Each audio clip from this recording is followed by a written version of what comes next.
शांति। आज का प्रातः क्लास है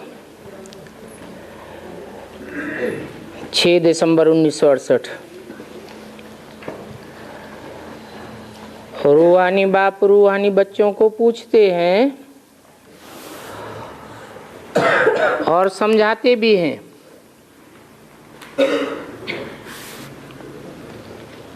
समझाते भी हैं और पूछते भी हैं। अभी बच्चों ने बाप को जाना है, बल कोई सर्वव्यापी भी कहते हैं, परंतु उनके पहले बाप को पहचानना तो चाहिए ना कि बाप कौन है। पहचान कर कहना चाहिए बाप का निवास स्थान कहाँ है। बाप को जानते ही नहीं तो उनके निवास स्थान का कैसे पता पड़ेगा।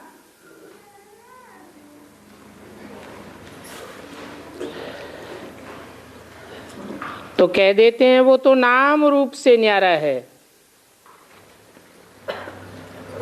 गोया है ही नहीं। तो जो चीज है ही नहीं तो उनके रहने का निवास स्थान कैसे विचार किया जा सकता है। न जानते हैं न कुछ विचार ही करते हैं। कोई बात का विचार तो करना चाहिए। अभी तुम बच्चे तो जानते हो बाप ने पहले पहले अपनी पहचान दी है।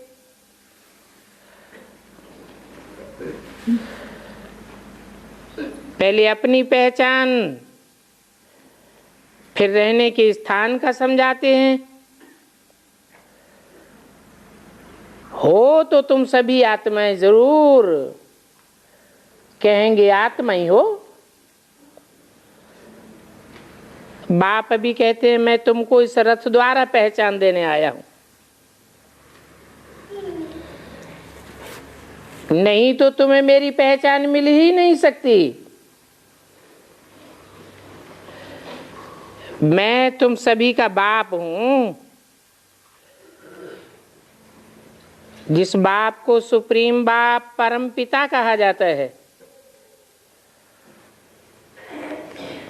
और ये कहता कौन है? कहने वाली आत्मा को भी कोई नहीं जानते हैं। बाप का नाम रूप देश काल नहीं है तो फिर बच्चों का भी कहां से आए? बाप ही नाम रूप से न्यारा है तो बच्चे कहां से आएंगे? बच्चे हैं तो जरूर बाप भी है। तो सिद्ध हो जाता है कि वो नाम रूप से न्यारा नहीं है। बच्चों का भी नाम रूप है तो बच्चे भी आत्मा हैं।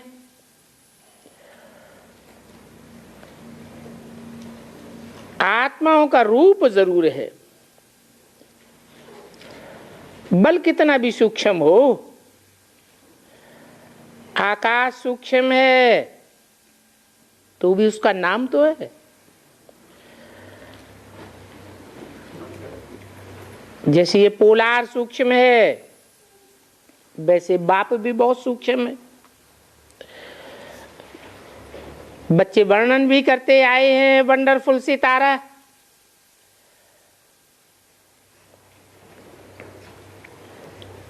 जो सितारा इनमें प्रवेश करता है उसको भी आत्मा कहते हैं। ऐसे तो ये बाप भी रहते हैं परम धाम में।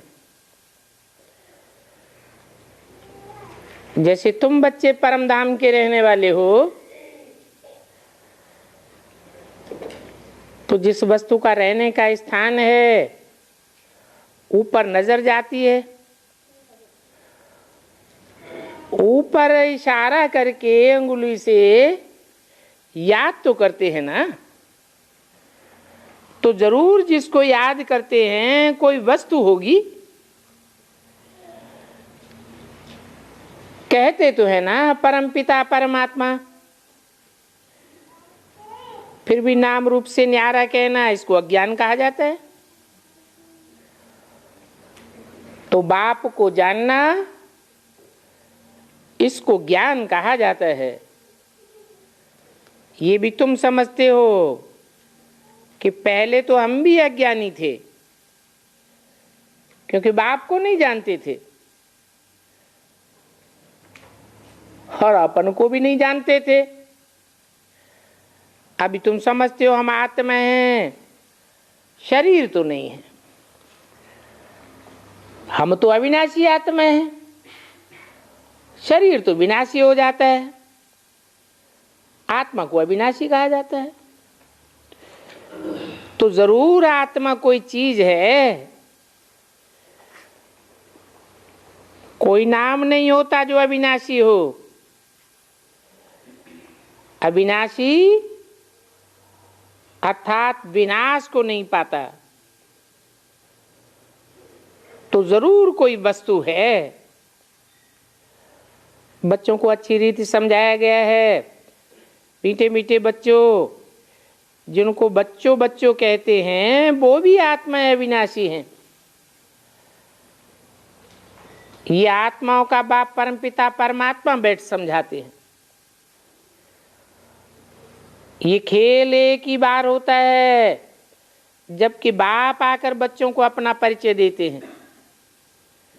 कहते हैं कि मैं भी पार्टधारी हूं इस रंगमंच पर।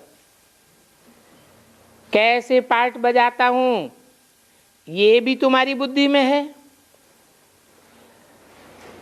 पुराने अर्थात पतित आत्मा को नया अर्थात पावन आत्मा बनाते हैं।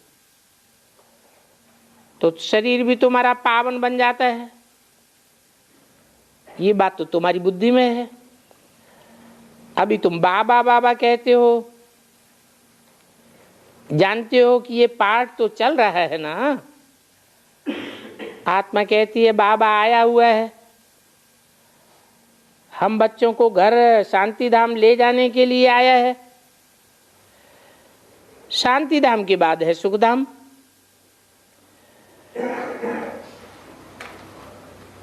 शांति धाम के बाद सीधा दुख धाम तो हो नहीं सकता। क्यों नहीं हो सकता? क्योंकि शांति धाम में सब आत्माएं शांत स्वरूप सात्विक स्टेज में रहती हैं। जो सात्विक स्टेज वाली आत्माएं हैं वो दुख तो भोग ही नहीं सकती। तो नई दुनिया को सुखधाम कहा जाता है। और शांति धाम से जो भी आत्माएं आती हैं वो दुखधाम में नहीं आ सकती, जरूर सुखधाम में ही आवेंगी। ये देवी देवताएं अगर चैतन्य होते और इनसे कोई पूछता आप कहाँ के रहने वाले हो, तो कहते कि हम तो स्वर्ग के रहने वाले हैं। परंतु ये सब बातें ये जड़ मूर्तियां तो नहीं कह सकती। लेकिन तुम तो कह सकते हो ना कि हम असल में स्वर्ग के रहने वाले हैं। पहले भी स्वर्ग के रहने वाले देवताएं थे, फिर 84 का जन्म चक्कर लगा करके हम संगम पर आए हैं। तो ये ट्रांसफर होने का पुरुषोत्तम संगम युग है। बच्चे जानते हैं हम बहुत उत्तम पुरुष बनते हैं। हर 5-4 वर्ष के बाद सतो प्रधान बनते हैं, और सतो प्रधान भी नंबरवार कहेंगे। एक जैसे सत्व प्रधान सभी नहीं बन सकते। तो ये सारा पार्ट आत्माओं को मिला हुआ है। ऐसे नहीं कहेंगे कि मनुष्यों को पार्ट मिला हुआ है, वो तो अल्पकाल का ड्रामा होता है जहां मनुष्य पार्ट बजाते हैं। अल्पकाल का रंगमंच होता है, उसे तो हद का कहेंगे। ये है बेहद का रंगमंच। तो अहम आत्मा को यहां पार्ट मिला हुआ है। मैं आत्मा 84 जन्म लेती हूं। हम आत्मा वारिसदार हूं, और जो वारिस होते हैं वो हमेशा मेल होते हैं, फीमेल वारिस नहीं होती है। तो अभी तुम बच्चों को ये पक्का समझना है कि हम आत्मा आत्मा भाई भाई हैं, हम वारिसदार हैं, हम मेल हैं। सभी को वेद के बाप से वर्षा मिलता है, हद के लौकिक बाप से सिर्फ बच्चे को वर्षा मिलता है, बच्ची को तो मिल नहीं सकता। ऐसे भी नहीं है आत्मा सदैव फीमेल ही बनती है, नहीं। एक जन्म में मेल, एक जन्म में फीमेल बनती है। कभी कभी लगातार 2 जन्म भी मेल या फीमेल बन सकते हैं। तो बाप समझाते हैं कि आत्मा का पार्ट है मेल फीमेल बनने का। इस समय तो तुम सभी मेल्स हो, बल चोला स्त्री का है, परंतु जानते हो कि जन्म जन्मांतर के स्वभाव संस्कार के अनुसार हम रुद्र शिव के बच्चे हैं, मेल्स हैं। और सभी आत्माओं को एक बाप से वर्षा मिलता है, तो सभी बच्चे ही बच्चे हैं, और सभी बच्चों का हक है एक बाप से वर्षा लेने का। बाप भी कहते हैं, हे बच्चों, तुम सभी आत्माएं मेल्स हो, हमारे रूहानी बच्चे हो। फिर पार्ट बजाने के लिए इस रंगमंच पर मेल्स फीमेल्स दोनों चाहिए, तब तो मनुष्य सृष्टि की वृद्धि हो। इन बातों को तुम्हारे सिवाय कोई भी नहीं जानते हैं। 6/12/68 की वाणी का दूसरा पेज। बल कहते तो हैं कि हम सभी ब्रदर्स हैं, परंतु ऐसे ही बेसमझी से कह देते हैं। ये थोड़ा ही जानते हैं कि आत्मिक स्थिति में स्थित होने वाले बाप से डायरेक्ट वर्षा लेने वाले हम थोड़े से बच्चे हैं। अभी तुम कहते हो बाबा आपसे तो हमने अनेक बार वर्षा लिया है, तो अनेक बार वर्षा लेने के कारण तुम्हारी आत्मा को पक्का हो जाता है। तो आत्मा जरूर बाप को याद करती है, कहती है ओ बाबा रहम करो, बाबा आप आओ, हम आपके सभी बच्चे बनेंगे। अभी हम देह सहित देह के सभी संबंध छोड़ आपको ही याद करेंगे। बाप ने समझाया है अपन को आत्मा समझ, बाप को याद करो। जानते हो बाप से हम वर्षा कैसे पाते हैं? हर 5000 वर्ष के बाद हम ये देवता कैसे बनते हैं, ये भी तो जानना चाहिए ना। स्वर्ग का वर्षा किससे मिलता है, ये अभी तुम समझते हो। किससे मिलता है? जो सदैव स्वस्थिति में रहने वाला है वो एक ही बाप से वर्षा मिलता है। इब्राहिम बुद्ध क्राइस्ट को भी धर्म पिता कहा जाता है, वो भी ग्रेट फादर्स कहे जाते हैं, परंतु वो सदैव आत्मिक स्थिति में स्थित नहीं रहते। उनके लिए भी कहते हैं कि कोई ग्रेट ग्रेट ग्रैंडफादर और है जिससे उनको भी वर्षा मिलता है। बाकी बाप कोई स्वर्गवासी नहीं है। तुम बच्चे तो स्वर्गवासी बनते हो, बच्चों को ही बाप स्वर्गवासी बनाते हैं, खुद तो और ही टेम्परेरी नरकवासी आकर के बनते हैं। तुम बाप को बुलाते भी हो, जब बुलाते हो तब तुम तमो प्रधान होते हो। जानते हो ये तमो प्रधान दुनिया है, पहले सतो प्रधान थी। 5000 वर्ष पहले लक्ष्मी नारायण का राज्य था। इन बातों को, इस पढ़ाई को अभी तुम जानते हो। ये मनुष्य से देवता बनने की पढ़ाई है। कहते भी हैं मानुष से देवता किए करतन लागी वार। बच्चा वारस बना और प्राप्ति हुई। बाप कहते हैं तुम सभी आत्मा मेरे बच्चे हो, तुमको वर्षा देता हूं, तो जरूर तुम भाई भाई हो। तुम्हारे रहने का स्थान मूल वतन है, अथवा कहें कि निर्वाण धाम, वहां वाणी से परे होकर रहते हो। उसको निराकारी दुनिया भी कहा जाता है। वहां आवाज का गम नहीं है और सभी आत्माएं वहां रहती हैं। कहां रहती हैं? कहेंगे सूरज चांद सितारों से भी पार। वो तुम्हारा स्वीट साइलेंस घर है, परंतु तुम बच्चों को वहां बैठ तो नहीं जाना है। बाप भी नहीं बैठ सकते। बैठ कर क्या करेंगे?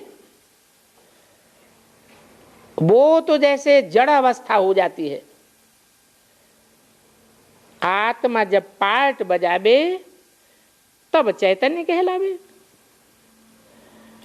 है तो चैतन्य, परंतु पार्ट नहीं बजाती है तो जैसे कि जड़ है।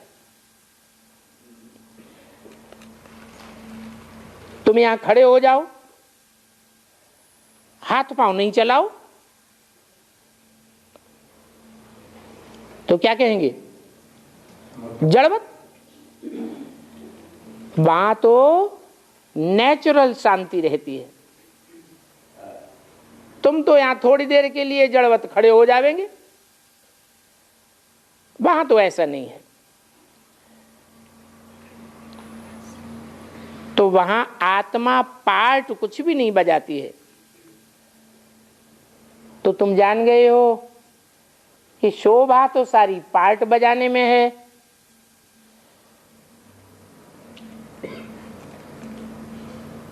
इसलिए कहते हैं कि त्रिमूर्ति में अगर शंकर को न रखा जाए तो शोभा ही नहीं हो। तो पार्ट बजाने में शोभा हुई ना। अब शांति धाम में क्या शोभा होगी? वहां तो आत्माएं जड़वत पड़ी रहती है। वहां न सुख की वासना है और न दुख की वासना है। कोई पार्ट नहीं बजाती है। तो वहां रहने से भी क्या फायदा है? कौन बोल रहा है? बोलने वाला कौन है? शिव बाप। तो जब कोई फायदा नहीं है तो शिव बाप वहां क्यों रहते हैं? कहते मैं फायदा नहीं लेता हूं, फायदा सारा तुम बच्चों को देता हूं। तो तुम बच्चों को पहले पहले सुख का पार्ट बजाना है। हर एक को पहले से ही पार्ट मिला हुआ है। कोई बच्चे कहते हैं हमको तो मोक्ष चाहिए,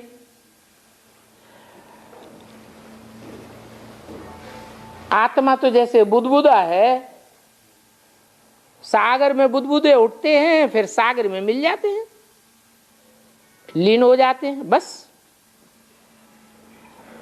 तो उनका कहना है कि आत्मा जैसे है ही नहीं, कुछ भी पार्ट न बजावे तो कहेंगे जड़। चैतन्य होकर भी जड़ जैसे है तो फायदा क्या हुआ। तो सभी को पार्ट तो जरूर बजाना है। हाँ, मुख्य हीरो हीरोइन का पार्ट कहा जाता है।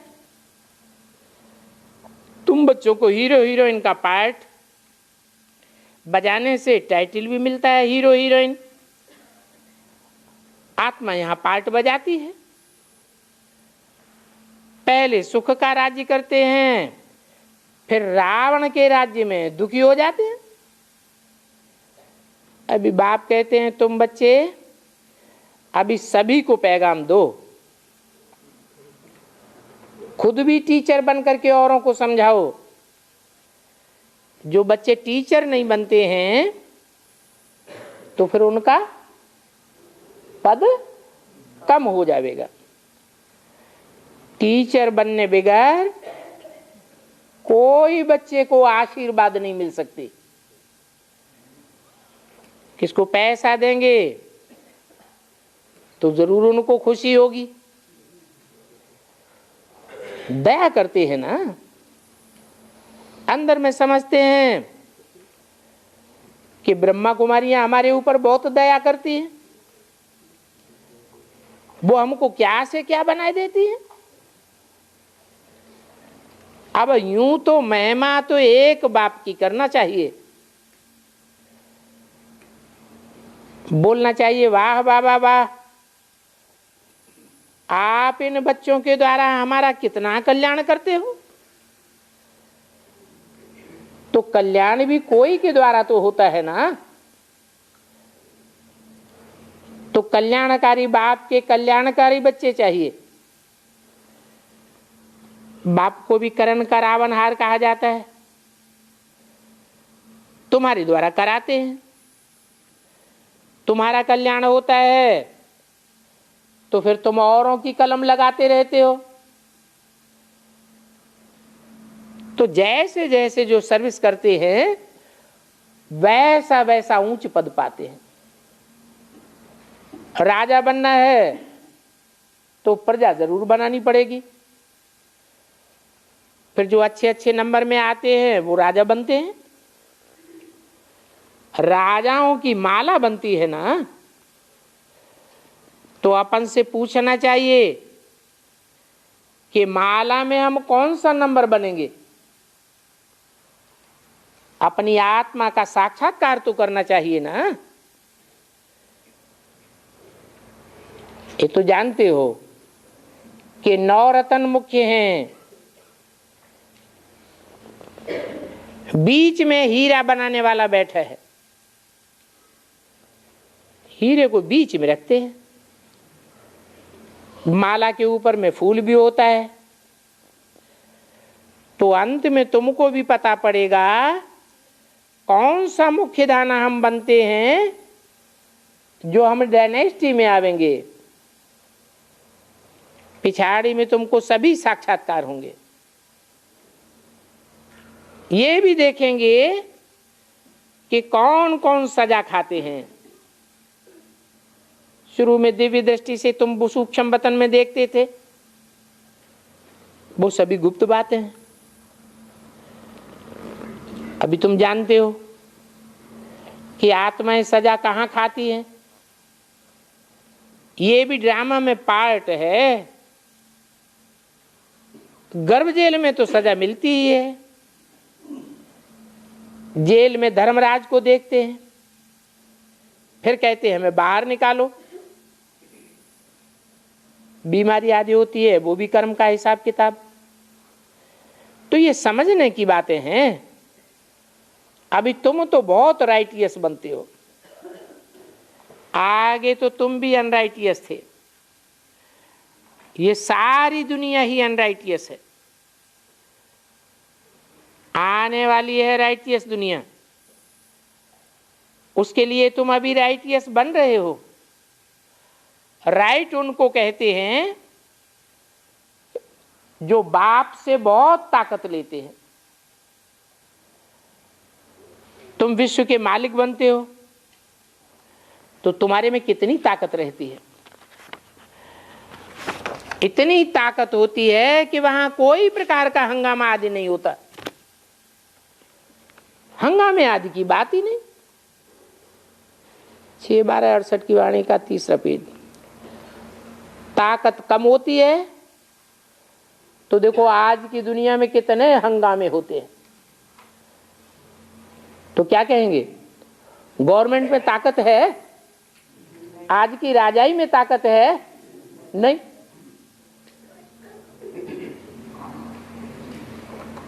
पुलिस के बल पर शासन चलाते हैं। गुंडे तो गुंडे होते ही हैं, पुलिस उनका भी गुरु बन के बैठ जाती है।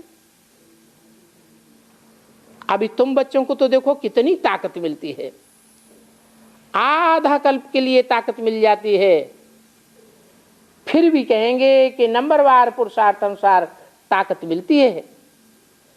एक जैसी ताकत तो सभी को मिल ही नहीं सकती। न एक जैसा पद पाए सकते हैं, ये भी पहले से नूद है। ये ड्रामा में अनादि नूद कहेंगे। कोई पिछाड़ी में आते हैं, इतना पिछाड़ी में आते हैं कि 1-2 जन्म लिया और मरा। जैसे दिवाली पर मच्छर ढेर के ढेर निकलते हैं, रात को जन्म लेते हैं और सवेरे को खलास हो जाते हैं। और वो तो अनगिनत होते हैं। ऐसे ही अंत में मच्छरों सदस्य अनगिनत आत्माएं परमधाम से उतरती हैं। मनुष्यों की तो फिर भी गिनती होती है। तो गिनती करने में कितने बताते हैं मनुष्य? इस सृष्टि पर 500 साढ़े 500 करोड़ मनुष्य है। बाकी जिनकी गिनती ही नहीं करते उनको भी ऐड करें तो टोटल कितना बताते हैं? 700 साढ़े 700 करोड़ मनुष्य आत्माएं। उन सबको मनुष्य थोड़े ही कहेंगे। उनकी गिनती तो मच्छरों सदस्य है। तो जो मनुष्य पिछाड़ी को आते हैं, आए और गए, तो उनकी तो गिनती हो न सके। पहले पहले जो आत्माएं आती हैं उनके लिए विचार करो कि उनकी आयु कितनी होगी। तुम बच्चों को तो बहुत खुशी होनी चाहिए कि हम बहुत बड़ी आयु वाले बनेंगे, और बड़ी आयु वाले बनेंगे भी आधा कल्प के लिए, क्योंकि तुम तो फुल पार्ट बजाते हो। कितना? 5000 वर्ष का पार्ट बजाते हो। बाप तुमको ही समझाते हैं कि तुम कैसे फुल पार्ट बजाते हो। पढ़ाई अनुसार ऊपर से आते हो पार्ट बजाने के लिए। तो ये तुम्हारी पढ़ाई है नई दुनिया के लिए। बाप कहते हैं मैं अनेक बार तुमको ही पढ़ाता हूं, तो तुम्हारे लिए ये पढ़ाई अविनाशी हो जाती है। जिस पढ़ाई की तुम आधा कल्प प्रारब्ध पाते हो, उस पढ़ाई से अल्पकाल का सुख थोड़े समय के लिए मिलता है। वो भी कोई को मिलता है, कोई को नहीं मिलता है। अभी कोई बैरिस्टर बनता है तो कहेंगे कल्प बाद भी फिर बैरिस्टर ही बनेगा। ये भी तुम जानते हो, जो भी सभी का पार्ट है वो ही पार्ट कल्प कल्प बजावेंगे। देवता हो या शूद्र हो, हर एक का पार्ट वो ही चलता है जो कल्प पहले चलता है रहा। इसमें कोई फर्क नहीं हो सकता। हर एक आत्मा अपना पार्ट बजाती रहती है। तो ये सारा बना बनाया खेल है। पूछते हैं कि पुरुषार्थ बड़ा है या प्रारब्ध बड़ी है? अब पुरुषार्थ के बगैर तो प्रारब्ध मिल ही नहीं सकती। पुरुषार्थ से ही प्रारब्ध मिलती है ड्रामा अनुसार। तो सारा बोझा ड्रामा के ऊपर आ जाता है। पुरुषार्थ कोई करते हैं, कोई नहीं करते हैं। आते भी हैं फिर भी पुरुषार्थ नहीं करते, तो उनको प्रारब्ध मिल ही नहीं सकती। सारी दुनिया में जो भी एक्ट चलती है कहेंगे सारा बना बनाया ड्रामा है। आत्मा में हर एक का पार्ट पहले से ही नुदा हुआ है और वो भी आदि से अंत तक नुदा हुआ है। जैसे तुम्हारी आत्मा में 84 का पार्ट है कि तुम हीरा भी बनते हो तो कौड़ी जैसे भी बनते हो। ये बातें भी तुम अभी सुनते हो। स्कूल में अगर कोई नापास हो पड़ता है तो कहेंगे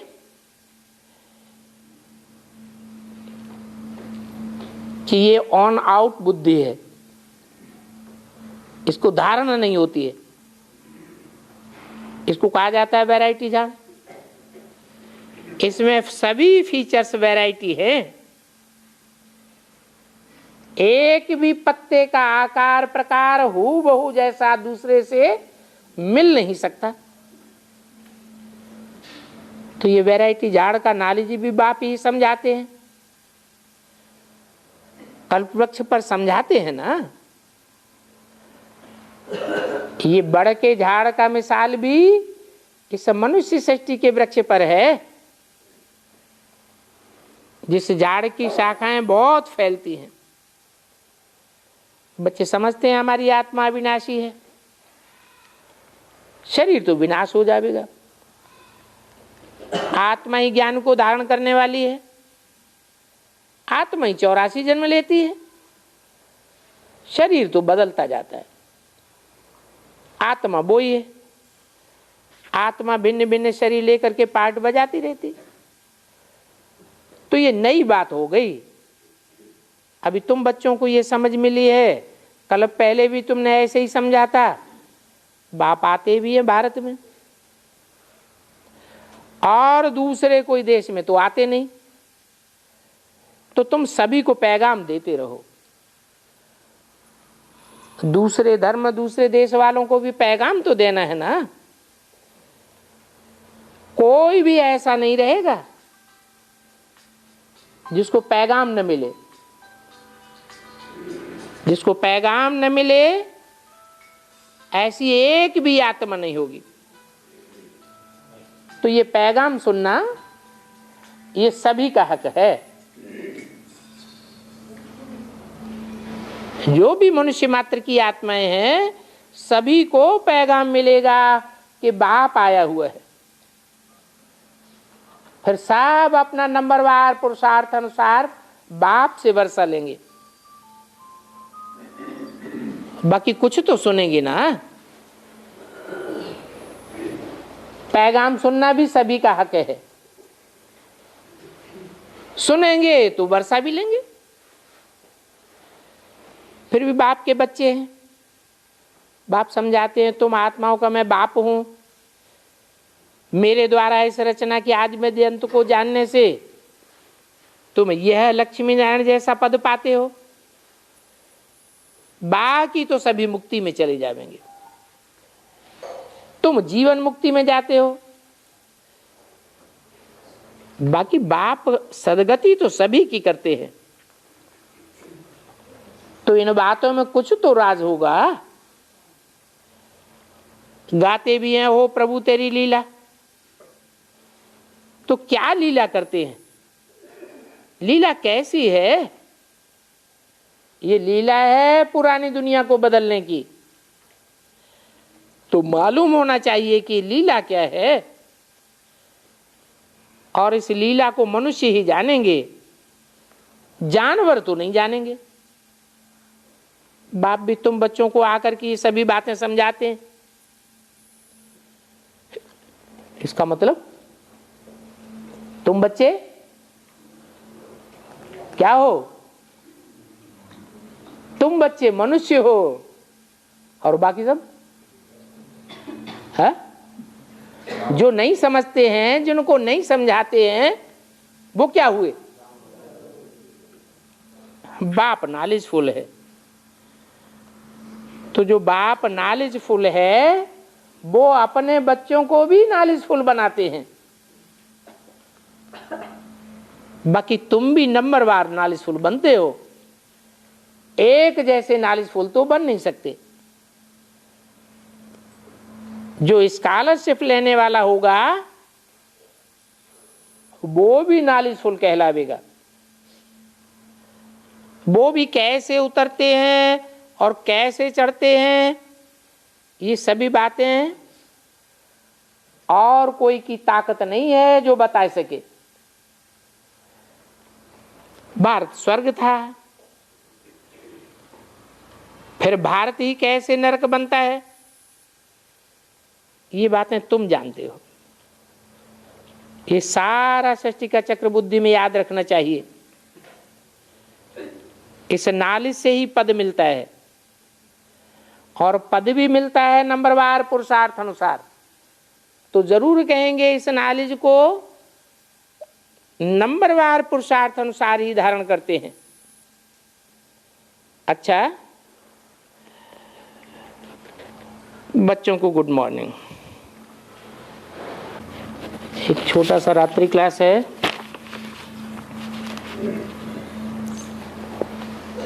5/12/68 का। जब बेहद का बाप मिल जाता है तो समझना चाहिए बेहद की बादशाही जरूर उनसे मिलने वाली है, क्योंकि बाप ही बेहद की बादशाही देने वाला है।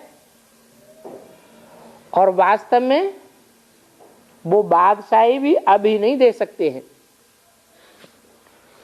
हाँ, तुम श्रीमत पर पूरा चलेंगे तो बादशाही तुमको जरूर मिलेगी, बाकी देने की चीज नहीं है, ये तुम्हारे ऊपर है। पढ़ाई में बाप डायरेक्शन देते हैं, क्या डायरेक्शन खास देते हैं? पवित्र बनो, योगी बनो। ऐसे नहीं कि हम कैसे बाबा को याद करें। अरे जितना पवित्र बुद्धि बनेंगे तो बाबा ऑटोमेटिक याद आवेगा। बच्चे ये बात पूछ नहीं सकते कि हम कैसे याद करें। बच्चे तो ऑटोमेटिक बाप को याद करते हैं, और बच्चे ये भी जानते हैं कि बाप तो एवर प्योर है। बाप को जान लिया कि पतित से पावन कैसे बनाते हैं, वो भी समझ की बात है। एवर प्योर है तो जरूर पतितों को पावन बनाने की कोई तो युक्ति होगी।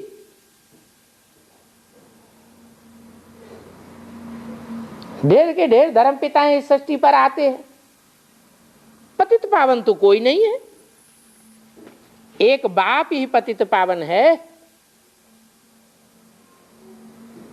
फिर बाप डायरेक्शन देते हैं, पहले भी तुम सतो प्रधान पावन थे, फिर अभी 2000 वर्ष के अंदर क्या बन गए? तमो प्रधान पतित बन गए। कैसे बन गए? अभी फिर तुमको सतो प्रधान बनना है, तो सोचना चाहिए ना कैसे बनेंगे। ये सिर्फ बाप ही नहीं है, ये टीचर भी है, अच्छी रीति समझाते हैं, रास्ता बताते हैं कि ऐसे तुम पावन नहीं बन सकेंगे। सारी मुश्किलात पावन बनने की है, और इसी बात में सारी मेहनत है। इस बात में पावन बनने में, पावन बनने से ही बाप की याद तीखी आती है, पतित बनने से बाप की याद उड़ जाती है, ज्ञान भी उड़ जाता है। तो फिर पतित तो नहीं बनना चाहिए। कहते हैं पावन बने, परंतु माया बनने नहीं देती है, बार बार गिरा देती है। बच्चियां कोई सपूत होती हैं, कोई बच्चे कपूत होते हैं, कुमारियां लज्जायमान होती हैं, कुमार बड़े निर्लज्ज होते हैं। अब उनकी बनावट ही ऐसी है। स्त्री ही पुकारती है, ऐसे कब नहीं सुना होगा कि कोई पुरुष पुकारे कि ये हमको नंगन करती है? नहीं। तो मूल बात पवित्रता की है। सवाल ही बाप एक पूछते हैं कि कब नगन तो नहीं हुई हो? बच्चे बताते हैं कि हम हुए हैं या नहीं हुए हैं। बाप समझाते हैं युगल बनते हैं तो नगन होते ही है। शादी नगन होने के लिए ही तो की जाती है, हैं? किस लिए करते हैं? शादी करते किस लिए हैं? शादी करने का लक्ष्य क्या है? लक्ष्य ही एक है। रावण राज्य में नगन होने की ड्रामा में नूद है। फिर बाप कहते हैं नगन होना ही नहीं है। मेरे राज्य में कब नगन नहीं होंगे? और फिर वहां ऐसा कोई कह भी नहीं सकता। अभी राज्य तो कोई का है नहीं। वैश्य और शूद्र संप्रदायों का ये धर्म है, उनका तो धर्म ही है नगन होना। ये भी जानते हो कि विकारी होने से पाप तो जरूर होते हैं। बच्चे समझ से रिस्पॉन्ड कर सकते हैं, बाबा हम पावन जरूर बनेंगे। सतयुग में हम नगन नहीं होते थे, परंतु भारतवासी स्वर्ग को 40,000 वर्ष दूर ले गए, और बाप तो स्वर्ग को बहुत नजदीक ले आते हैं। कहते हैं नई दुनिया थी तो फिर जरूर होगी, और ये भी बताते हैं कि 8 वर्ष में नई दुनिया हो जाएगी। अरे कौन से सन की वाणी है? 68 की वाणी, 8 जोड़ दिए तो नई दुनिया हो गई क्या है? उन्होंने 40,000 वर्ष तो नई दुनिया को आगे बढ़ा दिया, और बाबा ने कितना घटा दिया। तो बताओ कितना बड़ा फर्क पड़ जाता है बाबा की समझानी में और मनुष्यों की समझानी में। तो बाप बात ही एक बताते हैं, कल्प की आयु 5,000 वर्ष, यही सच्ची बात है। तुम समझाते हो तो मनुष्य कहते हैं कि शास्त्रों में तो इतना वर्ष लिखा है। बोलो, शास्त्र तो मनुष्यों ने लिखे हैं, मनुष्य तो विकारी होते हैं, और हमको तो कौन समझाते हैं? हमको तो भगवान समझाते हैं। भगवान कोई विकारी होता है क्या? मनुष्य शास्त्र बनाते हैं, यहां तो भगवान बैठ पढ़ाते हैं। तो कितना फर्क हो जाता है। बाप कहते हैं शास्त्र भक्ति मार्ग में होते हैं। अब भक्ति को कितना समय हुआ होगा, बच्चे समझते हैं। मनुष्य तो बिल्कुल घोर अंधियारे में। तुम 8 वर्ष कहते हो तो मनुष्य समझते हैं इनका तो ये गपोड़ा है,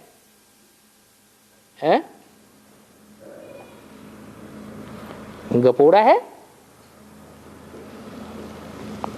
मनुष्य समझते हैं गपोड़ा है। हम समझते थे कि नहीं है? कोई पुराने यहां बैठे हैं जिन्होंने मुरली में उस समय सुना हो कि नई दुनिया आने में 8 वर्ष रह गए?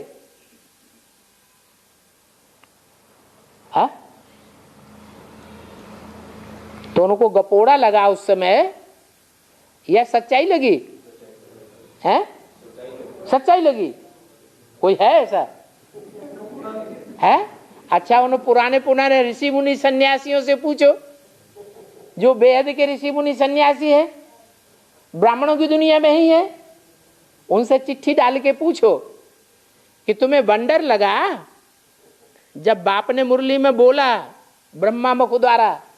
क्या बोला है कि नई दुनिया आने में 8 वर्ष हैं। तो देखो, कोई से भी पूछो तो कहेंगे कल्प की आयु 40,000 वर्ष। अभी तो बहुत छोटा कर दिया। बाप कहते हैं बहुत बहुत पुराना हिसाब है। तुम बच्चे भी पुराने हो, तुम्हारा पार्टी भी पुराना है।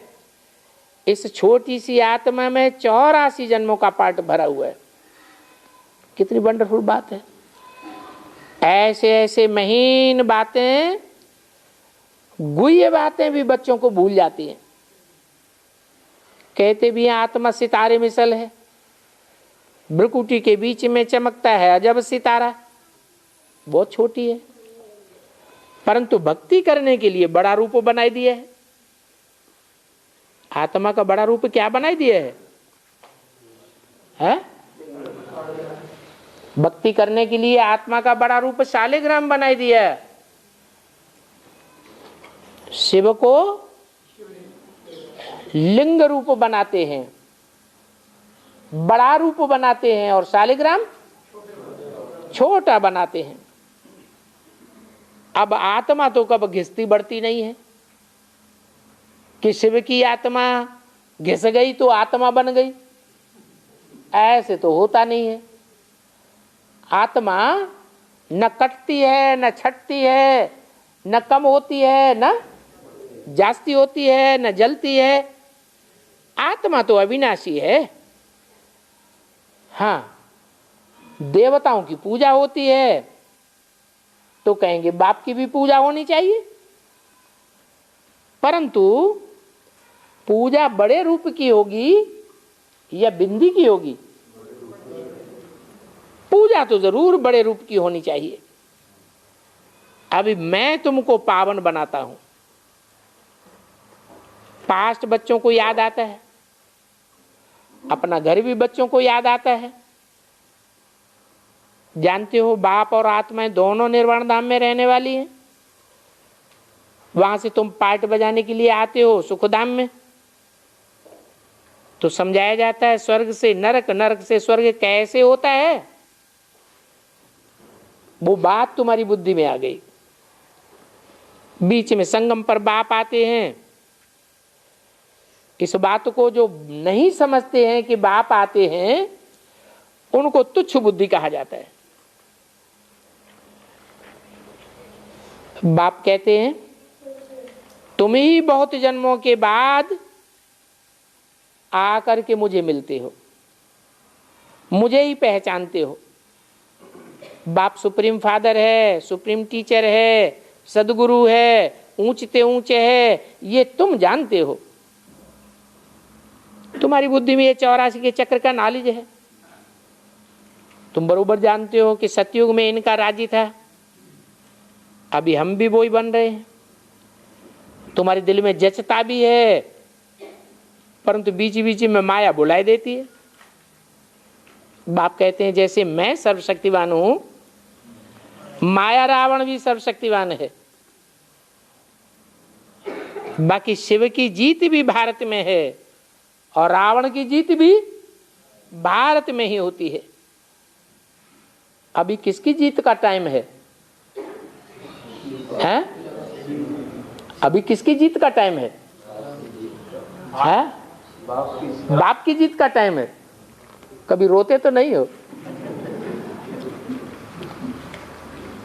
अंतिम जीत तुम्हारी जरूर है। शिव की जीत भारत में है, तुम्हारी भी जीत भारत में है। तुम बाप के जब पक्के पक्के बन जावेंगे, कैसे बन जावेंगे? पक्के निश्चय बुद्धि, तो 1 सेकंड में जीवन मुक्ति गाई हुई है। जो अपनी पूजा कराते हैं उनको तो हिरण्यकश्यप कहा जाता है। भक्ति मार्ग में ही 2,500 वर्ष कहा जाता है। या ब्राह्मणों की अभी संगम युग की दुनिया में भी ये शूटिंग होती है, है? अरे भक्ति मार्ग के 2,500 वर्ष में हिरण्यकश्यप की जो पूजा होती है, जो अपनी बैठ पूजा कराते हैं उनको हिरण्यकश्यप कहा जाता है। वो 2,500 वर्ष में ही पूजा होती है या उसकी शूटिंग ब्राह्मणों की संगम युग दुनिया में भी होती है?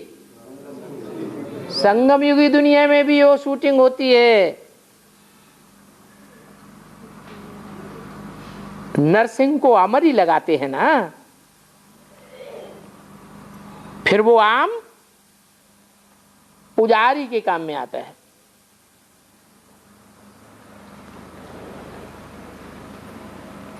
जब उत्तरायण होता है तो कितने आम आते हैं,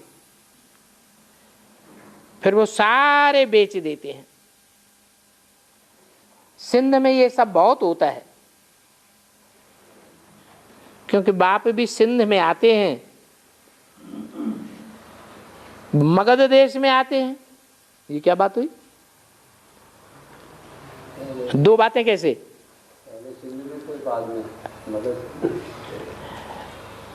माँ के रूप में सिंध में आते हैं और बाप के रूप में मगध देश में आते हैं। जो बाप भी है, टीचर भी है, वो गुप्त टीचर है, तो पढ़ने वाले भी गुप्त हैं। आत्मा भी गुप्त है, बाप भी गुप्त है। अच्छा, बच्चों को गुड नाइट और नमस्ते।